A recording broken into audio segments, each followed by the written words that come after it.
कल को दिसंबर में गुजरात के चुनाव हो रहे हैं। अब जनता कह रही है ये गुजरात हारेंगे।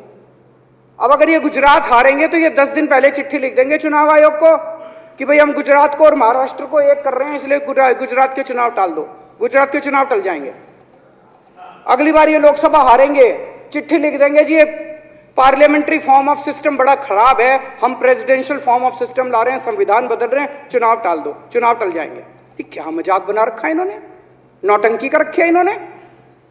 भारत जनतंत्र है, देश ये बर्दाश्त नहीं करने वाला जो इन्होंने नौटंकी कर रखी है।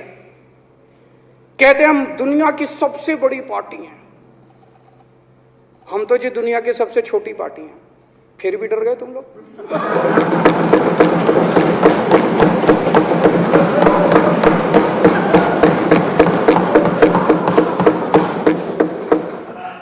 दुनिया की सबसे बड़ी पार्टी दुनिया की सबसे छोटी पार्टी से डर के भाग गई।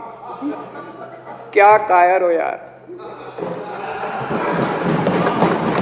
हिम्मत है तो चुनाव लड़के दिखाओ बीजेपी वालों, मान जाएंगे तुम। हिम्मत है तो चुनाव लड़के दिखाओ। कहते हो 56 इंच का सीना है, नहीं तो मान लो 56 इंच का सीना नहीं है, झूठ। नहीं तो मान लो कुर्ते के नीचे 56 इंच का सीना नहीं है, झूठ है ये। कल मैंने देखा, आपको भी बुरा लगा, मैं आपके कमरे में जब चाय पीने आया आपने मेरे साथ अपना दुख शेयर किया कि जब एलजी साहब ने भाषण शुरू किया ये सारे खड़े हो गए नारे लगाने। क्या कश्मीर फाइल्स टैक्स फ्री करो, और पीछे से 2 जने कह रहे थे दारू की दुकानें बंद करो। अब इनको भी नहीं पता आज नारे किस चीज के लगाने। ऊपर से आया तो था ऊपर से आया तो था, तो 2 जने कह रहे थे दारू की दुकान बंद करो, आगे वाले कह रहे थे कश्मीर फाइल्स टैक्स फ्री करो, फिर दूसरे वाले ने कहा बे आज कश्मीर वाला नारा लगाना है। तो जैसे रैलियां होती हैं उसमें कुछ टीवी वाले माइक लगा देते हैं कि हाँ जी किस लिए आए हो, तो वो यूं यूं देखता है किस लिए।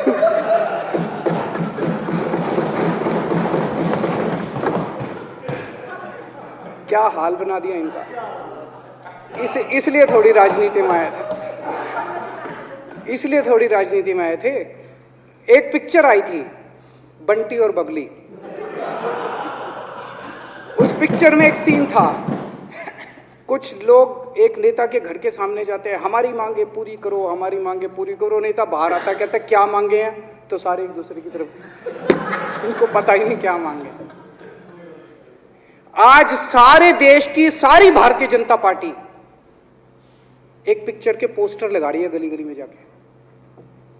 पूरी सारी भारतीय जनता पार्टी देश में एक पिक्चर के पोस्टर लगा रही है। इसलिए राजनीति करने आए थे। पिक्चरों के पोस्टर, अपने बच्चों को क्या जवाब दोगे? घर जाके बच्चे पूछेंगे पापा क्या काम करते हो? पिक्चरों के पोस्टर लगाता हूं।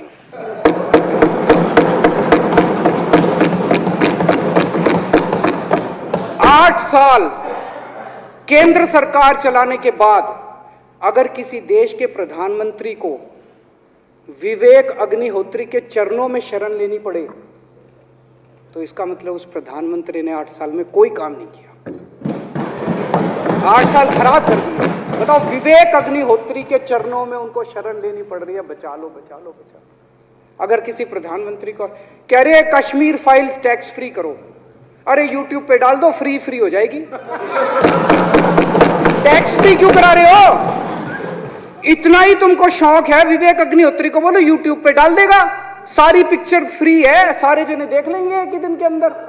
टैक्स फ्री की क्या जरूरत है? यूट्यूब पे क्यों नहीं डाल?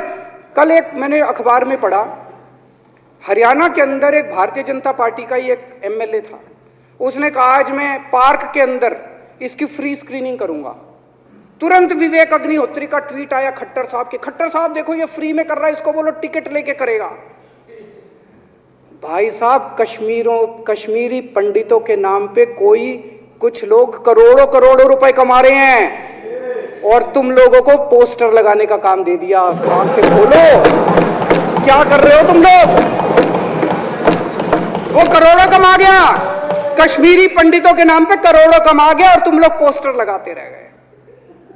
क्या हाल बना दिया तुम लोगों का यार। आंखें खोलो तुम लोग।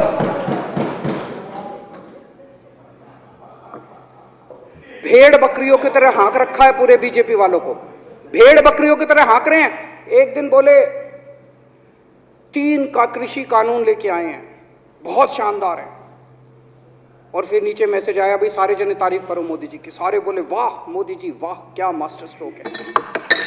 और मेरे को याद है इसी सदन के अंदर इन लोगों ने उन 3 कानूनों की खूब तारीफ की थी, बोले क्या मास्टर स्ट्रोक है और क्या शानदार कानून लेके आए। 1 साल के बाद फिर आया भाई 3 कानून वापस ले लिए, बोलो फिर तारीफ करो मोदी जी की, भाई कानून बेकार थे मोदी जी क्या। इसी सदन के अंदर इन लोगों ने इतनी बेशर्मी, दिमाग पे ताला लगा रखा, इन्होंने कहा वाह मोदी जी वाह, क्या 3 कानून खराब थे आपने वापस ले लिया, देश को बचा लिया। क्या मास्टर स्ट्रोक, ये क्या हाल बना दिया आप लोगों का यार। फिर थोड़े दिन बाद बोले भाई दारू की दुकानों के खिलाफ करो, फिर सारे जने दारू की दुकान बंद करो, दारू की। अब दारू ठीक हो गई दिल्ली में, आजकल तो शोर नहीं करते तुम लोग। अब कश्मीर फाइल आ गई, पहले कृषि कानून, रोज काम दे रखा है तुमको, कुछ ना कुछ ऊपर से आ जाता है, काम दे रखा है। अब दारू की दुकान है। मेरा एक ही निवेदन है मेरे बीजेपी के साथियों से, आप तो अपने ही हो, आप तो सब अपने, मेरे छोटे भाई बड़े भाई विदुरी साहब तो बड़े भाई है मेरे, आप तो सारे अपने हो यार। थोड़ा सा देश के बारे में सोचो यार, थोड़ा देश के बारे में सोचो। हिटलर भी जो था वो कम से कम अपने चमचों को नौकरी देता था, रोजगार देता था। इतिहास उठा के पढ़ो, उसने रोजगार तो दिया था। इन्होंने क्या दिया आपको? आपके बच्चों को नौकरी दी, आपके घर में कोई खाने पीने का इंतजाम करा, आपकी बिजली का इंतजाम करा। केजरीवाल काम आता है आपके भी घर की बिजली फ्री कर रखी है। दिल्ली के 12 लाख बच्चों को नौकरी दी है मैंने, स्कूल ठीक कर दिए, अस्पताल ठीक कर दिए। आपके घर में कोई बीमार हो, केजरीवाल दवाई पहुंचाता है, मोदी दवाई नहीं पहुंचाता। केजरीवाल काम आया। मैं बीजेपी के सारे कार्यकर्ताओं से कहना चाहता हूं, थोड़ा सा दिमाग खोलो। बीजेपी के सारे सपोर्टर्स को कहना चाहता हूं, थोड़ा सा दिमाग खोलो। ये भेड़ चाल बंद करो, भेड़ बकरियों की तरह हाँक रहे हैं ये आपको, ये सब बंद करो। दिमाग खोल के सारे जने बीजेपी छोड़ के आम आदमी पार्टी में आ जाओ।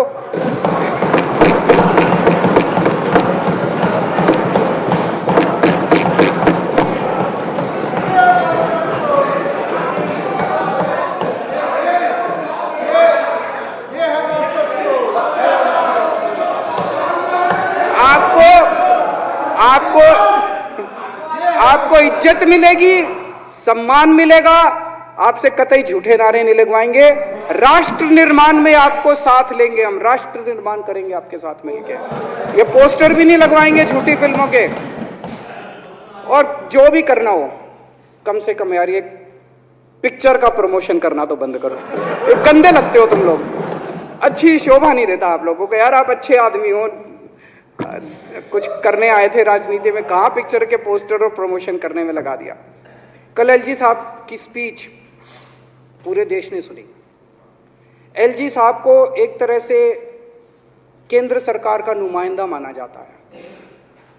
एलजी साहब ने भी हमारी सरकार की कितनी तारीफ करी।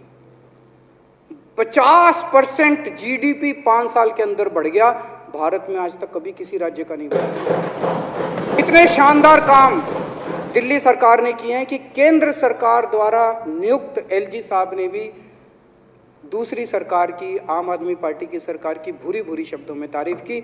मैं एलजी साहब का बहुत बहुत शुक्रिया अदा करना चाहता हूं और इस धन्यवाद प्रस्ताव का समर्थन करता हूं।